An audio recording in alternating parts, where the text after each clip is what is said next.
Hey, salut à tous! Alors, vous aimez le whisky et les usines? Pas de problème! Aujourd'hui on regarde Glasgow. Glasgow, c'est un jeu pour 2 joueurs uniquement, dans lequel les joueurs, qui sont représentés par ces petits meeples, vont se déplacer de case en case tout autour de ce cercle de cases et vont principalement récolter des ressources. Les ressources vont leur permettre de construire des bâtiments qui vont venir alimenter la ville de Glasgow, qu'on va construire ici au centre du cercle, et en fonction des types de bâtiments que les joueurs auront construits et de l'endroit où ils auront construit ces bâtiments, eh bien ils vont gagner des points de victoire, et évidemment à la fin, le joueur qui aura le plus de points de victoire remportera la partie. Pour la mise en place de Glasgow, je ne vais pas rentrer dans le détail, mais en gros, les tuiles et les bâtiments qui sont ici ont été placés au hasard, donc ça change à chaque partie. On a même 2 tuiles qui ne seront pas utilisées durant cette partie, et les joueurs ont reçu chacun un entrepôt dans lequel il y a déjà une brique et un fer. Et une fois que vous avez fait ça, vous êtes prêt à commencer la partie.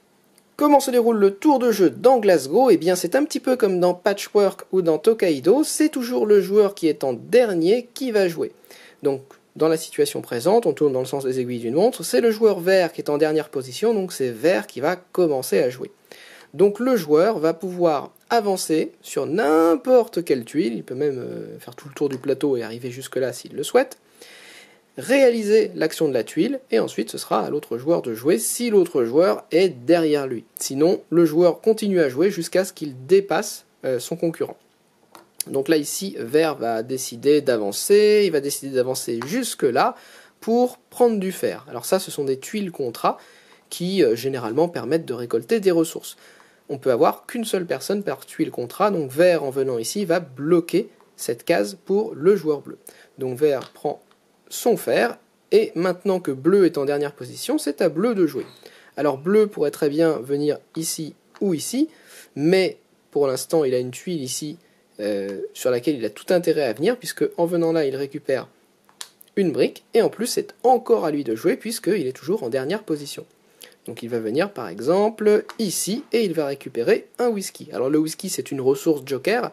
Si jamais elle n'est pas dans la réserve et qu'elle est chez votre adversaire, eh bien vous la prenez chez votre adversaire et vous la mettez sur votre plateau de jeu. Vert est de nouveau dernier joueur, donc c'est à lui de jouer. Il n'a pas de raison de ne pas prendre de brique, donc il va venir prendre la brique, hop. Et puis ensuite, il va décider d'avancer, je sais pas, il va peut-être venir, hop, jusque là pour prendre une brique et un fer. Voilà, donc ça c'est l'idée général quand vous allez sur les tuiles contrat qui sont ici, c'est que vous allez récolter des ressources. Il y a quelques tuiles qui ont des petits pouvoirs un petit peu spéciaux, j'y viendrai juste après. Alors celle-là, c'est une tuile qui vous permet d'échanger des ressources, c'est une tuile marché, mais globalement, toutes les tuiles, presque toutes les tuiles, vous permettent de gagner des ressources pour ensuite construire des bâtiments. Alors justement, si j'ai envie de construire des bâtiments, comment je peux faire? Eh bien je dois aller sur les tuiles architectes qui sont ici. Alors imaginons que maintenant c'est le tour du joueur bleu, le joueur bleu va décider de venir voir cet architecte-là. Alors les tuiles architectes, contrairement aux tuiles contrat, on peut être à 2 joueurs dessus, et le premier joueur qui arrive se met sur la case de droite. Donc si après le joueur vert était venu plus tard, il se serait mis sur la case de gauche, et le joueur vert aurait encore joué en premier comme il est arrivé après. Bon là il se trouve que le joueur vert l'a déjà dépassé, donc bleu s'en fiche un petit peu, il vient ici, et à ce moment-là, le joueur bleu peut acheter un des 2 bâtiments, hop, on voit bien, un des 2 bâtiments qui est disponible chez cet architecte. Alors évidemment, s'il a les ressources disponibles. Alors là, par exemple, ce bâtiment-là, il est intéressant, ici on voit qu'il coûte une brique et un or, et l'autre bâtiment, il coûte aussi une brique et un or. Donc voilà, c'est un petit peu les mêmes. Ça, c'est une gare, et ça, c'est un monument. Alors on le voit parce que c'est des symboles un petit peu différents. Là, parfois, vous avez une sorte de récapitulatif de la manière dont le bâtiment va marquer des points. Et en haut à droite, ici, le nombre d'étoiles, enfin le nombre avec les étoiles, c'est le nombre de points de victoire que va rapporter ce bâtiment. Donc typiquement, les monuments, généralement rapportent des points de victoire bêtes de base comme ça, mais n'ont pas de pouvoir particulier, ils vont pas comboter avec autre chose. Donc le joueur bleu décide d'acheter ce bâtiment là, ça lui plaît plutôt, donc il va payer une brique, et il n'a pas d'or, mais c'est pas grave, il a un whisky, donc il peut payer un whisky pour remplacer l'or. Hop, alors je vais venir après sur les règles de pose des bâtiments dans Glasgow, mais en gros le joueur bleu place son bâtiment, puis le bâtiment est remplacé par le premier de la pile, et là, le joueur bleu, s'il a de l'or, peut décider de dépenser un or pour acheter un autre bâtiment. Et ensuite, il peut même dépenser 2 ors pour acheter un troisième bâtiment. Bon, j'ai jamais vu ça, parce qu'en général, on n'a qu'un seul or, et que l'or, c'est très rare. Mais c'est possible. Bon, là, il se trouve que bleu n'a plus d'or, qu'il n'a plus de ressources de toute façon pour acheter ses bâtiments. Donc le tour de bleu est terminé, mais comme il est en dernière position, c'est quand même à lui de continuer à jouer. Donc bleu va peut-être décider de venir là pour faire un échange au marché et pour échanger, par exemple, un fer contre un or. Hop. Alors regardons un petit peu plus en détail les règles pour construire des bâtiments dans la ville de Glasgow. Alors vous remarquez que sur ces bâtiments il y a une petite flèche ici en bas, et cette flèche elle va indiquer la personne qui a construit le bâtiment et donc qui possède le bâtiment. Donc si par exemple c'était le joueur vert qui est ici, il aurait posé le bâtiment dans ce sens-là, et si c'est le joueur bleu qui l'achète, il va poser le bâtiment dans ce sens-là. Comme ça on peut suivre qui possède quoi. Donc ici, c'est un monument, c'est le joueur bleu qui l'a acheté, donc il va poser de ce côté, comme c'est le premier monument de la ville de Glasgow, c'est le premier bâtiment de la ville de Glasgow. Pour l'instant, il n'y a aucune restriction de placement, on le met juste au milieu. À partir de là, quand les joueurs vont construire de nouveaux bâtiments et qu'ils vont venir les placer dans la ville, ils vont être obligés de respecter 2 contraintes. La première, c'est qu'ils doivent placer les bâtiments adjacent à un bâtiment déjà existant, donc adjacent orthogonalement, c'est-à-dire que si ensuite je construis, je dois venir sur un des 4 côtés. Hop, je peux venir là, puis ensuite le bâtiment d'après, on pourra le placer là, puis celui d'après ici, etc. Et la deuxième contrainte, c'est qu'on doit construire une ville qui va faire 5 tuiles de longueur sur 4 tuiles de largeur. Donc la première tuile que je vais poser n'est pas forcément la tuile qui va être au milieu, c'est un petit peu comme dans King Domino, mais en tout cas au fur et à mesure que la ville se construit, il y a un moment je vais finir par être bloqué. Donc si j'arrive par exemple à 5 de longueur, hop, si je suis comme ça, toc, là je vois qu'on est à 5 de longueur, ça veut dire que je ne pourrai jamais construire haut vers là haut et vers le bas. Il va falloir que je m'étale comme ça maintenant jusqu'à ce que j'atteigne 4 de largeur par exemple. Hop, si je me retrouve dans cette situation, voilà, là j'ai déterminé globalement les limites de ma ville, on ne pourra plus poser des bâtiments que sur les cases qui sont ici et sur les endroits qui sont ici. Alors généralement, lorsque on place un bâtiment dans la ville de Glasgow, il ne se passe rien, puisque le score va se faire à la fin de la partie. Donc en fonction des bâtiments qui sont adjacents, en fonction de l'endroit où ils sont placés, ça va vous faire des points. Mais normalement, il ne se passe rien, excepté pour un type de bâtiment qui sont les usines. Alors les usines, ce sont ces bâtiments-là, on a l'espèce de roue dentelée, et c'est le fond un petit peu gris. Ces usines, lorsque vous placez un bâtiment dans la ligne ou dans la colonne d'une usine, par exemple ici, si un petit peu plus tard dans la partie, je viens placer un parc à cet endroit, je vais activer toutes les usines qui sont dans la ligne et dans la colonne de l'endroit où j'aurai placé mon bâtiment. Et ces usines vont produire des ressources pour tous les joueurs. Donc là, par exemple, si je place mon parc ici, je regarde dans cette ligne-là, j'ai une usine qui produit une brique. Eh bien, le joueur qui possède cette usine va prendre une brique. Et je vais également produire dans cette colonne. Dans cette colonne, le joueur qui possède cette usine va prendre un sou, et le joueur qui possède cette usine va prendre un tonneau de whisky. Et donc ça, c'est un élément à prendre en compte. Les usines ne vont pas vous rapporter beaucoup de points à la fin de la partie, ça vous rapporte en général 1 point. Mais durant la partie, c'est une manière supplémentaire, en plus des différentes tuiles contrats, de gagner des ressources en fonction de l'endroit où sont placés les bâtiments. C'est là aussi qu'il y a un petit côté stratégique à placer vos bâtiments, en plus des points qu'ils vont vous rapporter à la fin de la partie. Alors, il y a 2 tuiles contrats qui n'étaient pas ici dans la partie, qui sont celles-ci qui rapportent 1 sou à la personne qui va dessus, et celle-là qui rapporte 2 briques. Et puis, il y a également 4 tuiles contrats qui ne rapportent pas des ressources, mais qui ont un effet un petit peu particulier. Donc, on a déjà vu celle du marché, qui permet de choisir une des lignes et de faire autant de transactions qu'on veut en fonction de la ligne qu'on a choisie, à part pour la première ligne, qui permet de faire qu'une seule transaction de ce type. Mais on a également 4 autres tuiles. La première, c'est celle-là. Lorsque vous vous arrêtez dessus, il ne se passe rien, mais la prochaine tuile sur laquelle vous vous arrêterez aura son pouvoir doublé. Donc si je vais sur celle-là et qu'ensuite je m'arrête, hop, sur une tuile qui me donne du fer, eh bien je prendrai 2 fers au lieu d'un. Et c'est la même chose, si je m'arrête chez un architecte, je pourrais construire 2 fois sans avoir à payer 1 sou supplémentaire si je m'étais arrêté chez cette personne avant. Donc c'est plutôt chouette. Lui, il vous permet de défausser les 2 bâtiments qui sont présents chez un architecte et de les remplacer par 2 nouveaux bâtiments de la pioche. Ce qui peut être intéressant pour enquiquiner votre adversaire en général, ou parfois pour aller chercher un bâtiment dont vous avez besoin. Celui-là vous permet de piocher un bâtiment dans la pioche de bâtiment, et vous avez, si vous le souhaitez, vous pouvez le construire si vous avez les ressources nécessaires. Et si vous n'avez pas les ressources nécessaires ou si vous ne voulez pas le construire, eh bien vous pouvez prendre la ressource la plus à gauche, donc ici une brique, généralement c'est une brique, et la mettre dans votre entrepôt et vous défausser ensuite le bâtiment. Et enfin, cette dernière tuile contrat est assez puissante puisqu'elle vous permet d'activer toutes les usines dans une ligne ou dans une colonne de votre choix.